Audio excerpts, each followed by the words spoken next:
for Wake and Cake. So, like I said, this is the money match of the Wake and Cake Tasty Trials 3.5. One of these two will be walking away with all of the money, all of the bracket pool cash monies.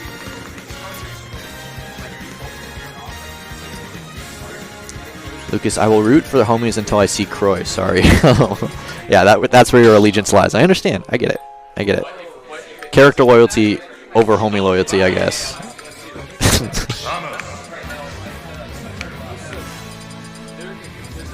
Alright, well, I'm excited to see what the ledge trapping will look like from GatoDelFuego here.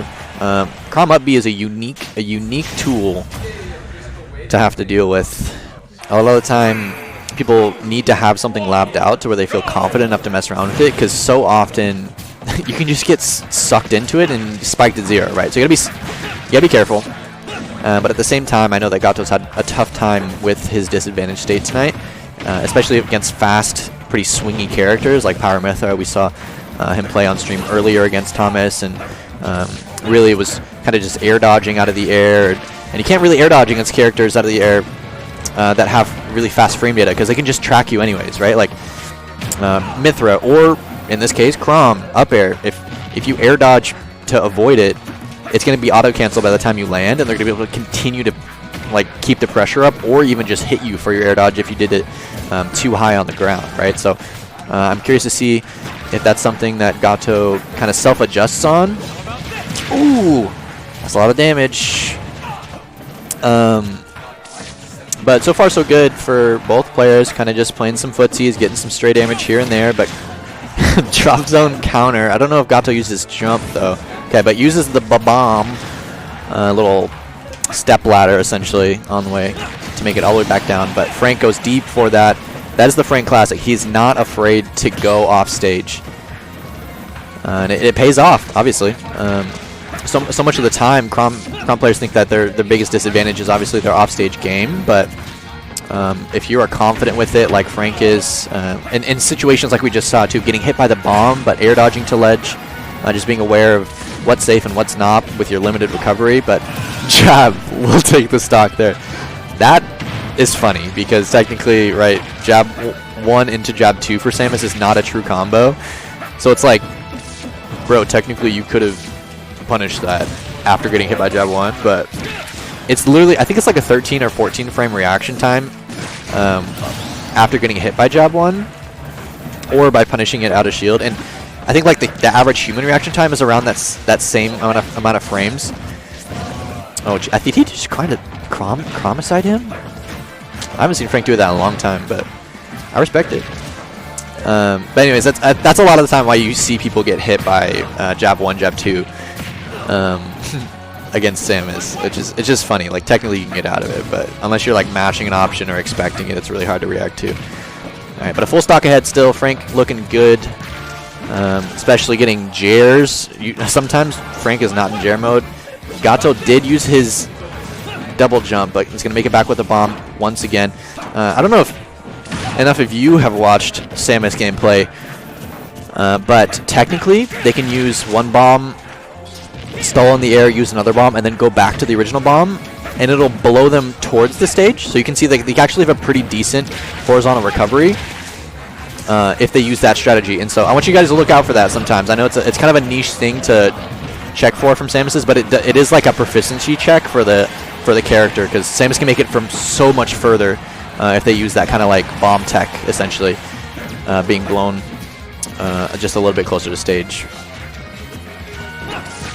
But things looking kind of grim here. 172 on Gato. Really just one tickle from Chrom will take it. But this isn't going to be a last stock situation.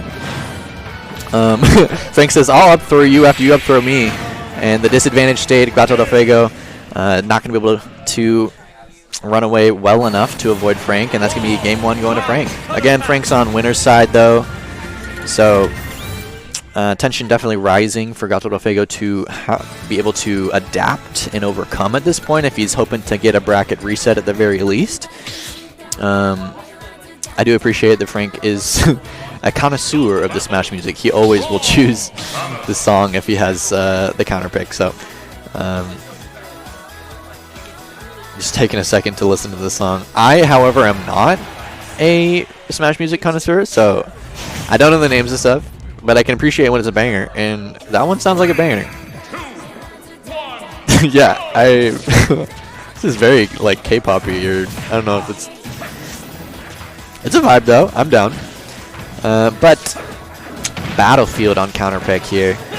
Big stage. Samus being relatively heavy. You know that Samus is going to live a little bit longer if Frank's not going to get like the super hard hitting kill combos like Nair 1 F smash or something at like 80 at ledge. So survivability looking good for Samus on this stage. I think this is a good counter pick, especially off of the fact that Samus has really good vertical combos. You can go up air, up air, up air. Oh, down air. The complete opposite of what I was just talking about. But Jer, Papa Frank, he's looking crisp in order to pull off these Jers like he has been.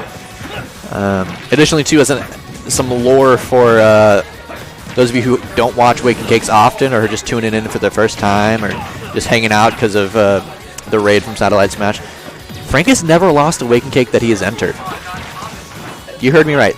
Frank has never lost a Waking Cake that he has entered. So he always comes in hot. I don't know if it's just this vibe in particular that he loves, but it does kind of... Oh, wait. Jeez. Okay, the Magna Hands from Chrom sometimes impresses me. But yeah, so it is an uphill battle when you are playing Frank. I would say in general, if he's confident in the matchup, and you are maybe not confident in edgeguarding Chrom, or have a character that just does it for free. But also, if you're playing Frank and Waking Cake, it is statistically an uphill battle. Also, Frank is tall, but not as tall as GatoDelFuego, I think, technically, if we're going down that lane. Alright, but again, a full stock ahead at this point. Things are kind of just steamrolling. It feels like Frank's been doing a good job of holding advantage state, getting stocks off pretty quickly, and it seems like GatoDelFuego's just not been able to keep up pace. But again, mixing up the high recovery, Frank a little too ambitious to expect GatoDelFuego to go low, and it's a last stock situation.